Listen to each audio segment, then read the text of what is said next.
Hello students, we are discussing chapter 1 of the class 9th science. The name of chapter is matter in our surrounding. Previous class में हमने बात की change of states of matter. ठीक है, matter की state को हम कैसे चेंज कर सकते हैं. ठीक है, हमारे पास क्या है, दो फैक्टर्स होते हैं by which we can change the state of matter. ठीक है, टेम्परेचर और प्रेशर. ठीक है, पहले हम टेम्परेचर के बारे में बात की कि जनरली क्या इफेक्ट होता है टेम्परेचर का स्टेट चेंज करने में. ठीक है, हमने सॉलिड्स को लिक्विड में कैसे चेंज करना है, क्या इफेक्ट होता है, ये हमने स्टडी किया.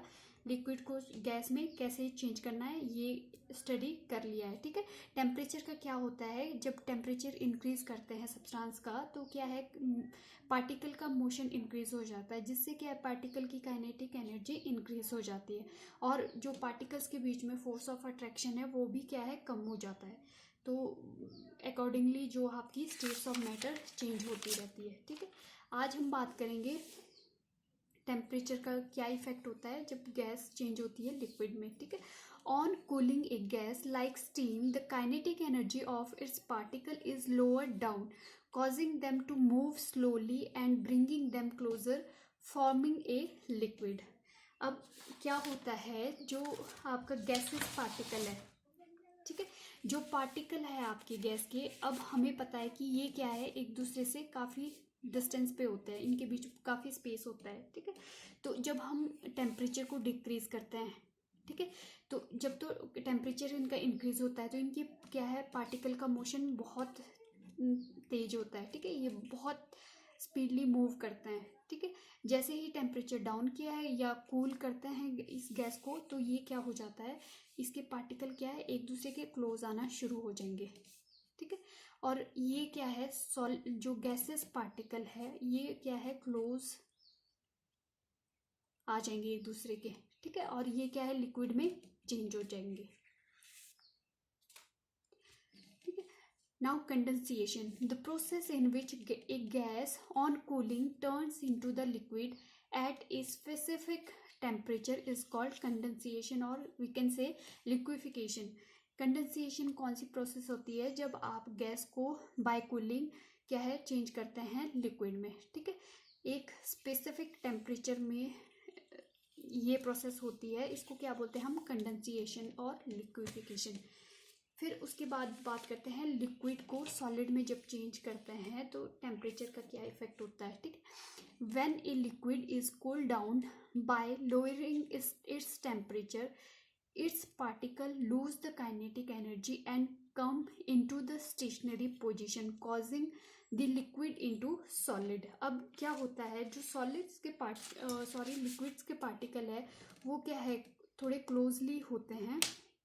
ठीक है, ठीक है, इनके बीच बहुत कम मतलब स्पेस होगा, वेरी लेस स्पेस होगा. ठीक है, तो जैसे ही हम इसको क्या है कूल डाउन करते हैं, ठीक है, ठंडा होने देते हैं तो लिक्विड को, ठीक है, फॉर एग्जांपल जैसे आपका वाटर है, ठीक है, तो इसको जब क्या है हम फ्रिज में रखते हैं तो क्या है, इसके पार्टिकल क्या है क्लोज आना शुरू करते हैं, मतलब जो मूवमेंट होती है वो क्या है, ये मूवमेंट होना कम हो जाएगी तो पार्टिकल क्या है क्लोज पैकिंग होने लगेगी इसमें. ठीक है, तो धीरे धीरे ये पार्टिकल क्या है क्लोज होंगे. ठीक है, इनके बीच में फोर्स ऑफ अट्रैक्शन इंक्रीज हो जाएगी क्योंकि पार्टिकल की मूवमेंट स्टॉप हो जाएगी और ये स्टेशनरी हो जाएंगे, फिक्स्ड हो जाएंगे. तो ये कन्वर्ट हो जाएगा वाटर के मॉलिक्यूल आपके किसमें, आइस में. ठीक है, मतलब आपका जो लिक्विड है वो चेंज हो जाएगा गैस में. ठीक है, फिर है आपका freezing, the change of a liquid substance into the solids by the lowering its temperature is called freezing. ठीक है, फ्रीजिंग क्या होता है आपके पास, the change of a liquid substance को जब सॉलिड में चेंज करते हैं उस प्रोसेस को by lowering the temperature low करके, तो उसको क्या बोलते हैं, freezing point, the temperature at which the state of substance changing from the liquid to solid. Freezing point आपका वो टेम्परेचर होता है जिसमें कोई भी substance liquid to solid change किया जाता है. ठीक है, उसको क्या बोलते हैं, freezing point of that substance. जिस टेम्परेचर पे कोई भी लिक्विड आपका चेंज हो जाता है सॉलिड में उसको बोलते हैं हम freezing point, then fusion. Fusion क्या होता है? The process of melting that is change solid into liquid state is also known as fusion. Fusion क्या होता है? जब आपका सॉलिड चेंज होता है लिक्विड में, इस प्रोसेस को क्या बोलते हैं? फ्यूजन। और मेल्टिंग भी इसी प्रोसेस को बोलते हैं हम। फिर बात करते हैं लेटेंट हीट। लेटेंट हीट क्या होती है आपकी? ठीक, latent heat is the heat supplied to the substance during the changing of the state। latent heat क्या होती है? जब आपकी स्टेट किसी भी सब्सटेंस की स्टेट चेंज होती है, मैटर की स्टेट चेंज होती है, उस टाइम जो हीट क्या है सप्लाई की जाती है उसको बोलते हैं लेटेंट हीट। ये हमारे पास टू टाइप्स की होती है, लेटेंट हीट ऑफ फ्यूजन और लेटेंट हीट ऑफ वेपोराइजेशन। अब लेटेंट हीट ऑफ फ्यूजन क्या होता है? Latent heat of fusion is the amount of heat required to the convert 1 kg of solids at melting point to liquid at same temperature. अब आपके पास latent heat of fusion क्या होता है? जब आप 1 kg सॉलिड्स को मेल्ट करने के लिए जितनी आपकी हीट रिक्वायर्ड होती है, ठीक है, 1 kg सॉलिड्स को मेल्ट करने के लिए, किसमें? सॉलिड को लिक्विड में कन्वर्ट करने के लिए, ठीक है, जो हीट रिक्वायर्ड होती है उसको क्या बोलते हैं हम? Heat of fusion. फिर नेक्स्ट आपके पास है heat of vaporisation. latent heat of vaporization is the amount of heat required to convert 1 kg of liquid at its boiling point to the gas at the same temperature। different liquids have the different latent heat of vaporization। latent heat of vaporization क्या है? 1 kg जो आपके पास 1 kg of liquid और 1 ml of liquid जो है उसको change करना है हमने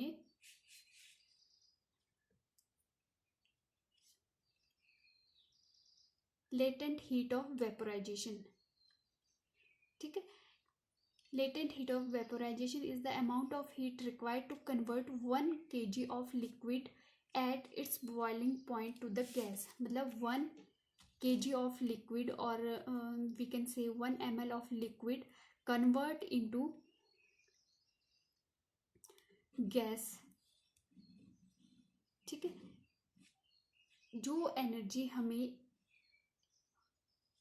इस प्रोसेस में चाहिए उसको क्या बोलते हैं? Latent heat of vaporisation. मतलब किसी भी लिक्विड को 1 kg लिक्विड्स को चेंज करना है हमने गैस में, उस टाइम जो भी आपकी हीट सप्लाइड होती है, रिक्वायर्ड होती है वेपोराइजेशन के लिए, उसको क्या बोलते हैं हम? Latent heat of vaporisation.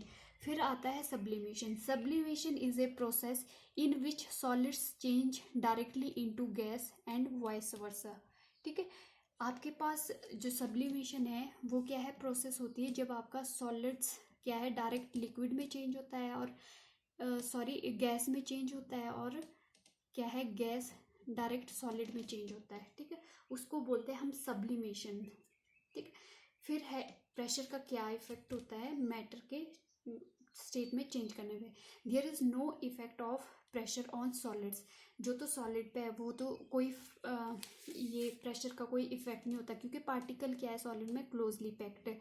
ठीक है, तो क्लोजली पैक्ड है, क्या यहाँ तो स्पेस ही नहीं है, चाहे जितना मर्जी प्रेशर करो तो इनके बीच में स्पेस नहीं है। ठीक है, तो इन पे इतना फर्क नहीं पड़ता है।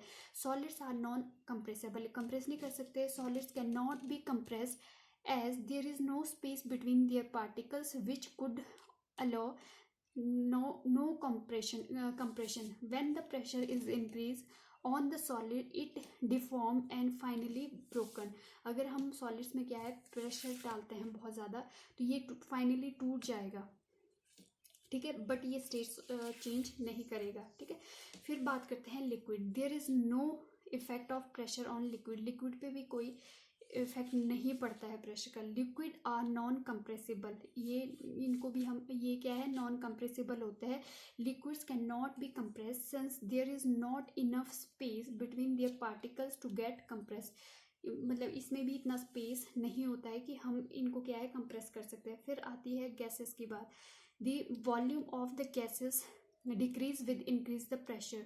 जो वॉल्यूम है गैस का वो डिक्रीज होता है विद इंक्रीज द प्रेशर। जैसे जैसे हम प्रेशर इंक्रीज करेंगे वॉल्यूम गैस का डिक्रीज करेगा, ठीक है। तो ये इन्वर्सली प्रोपोर्शनल है, ठीक है।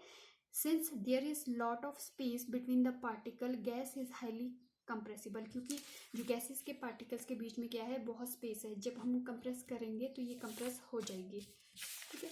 नेक्स्ट है आपका evaporation. Evaporation is the process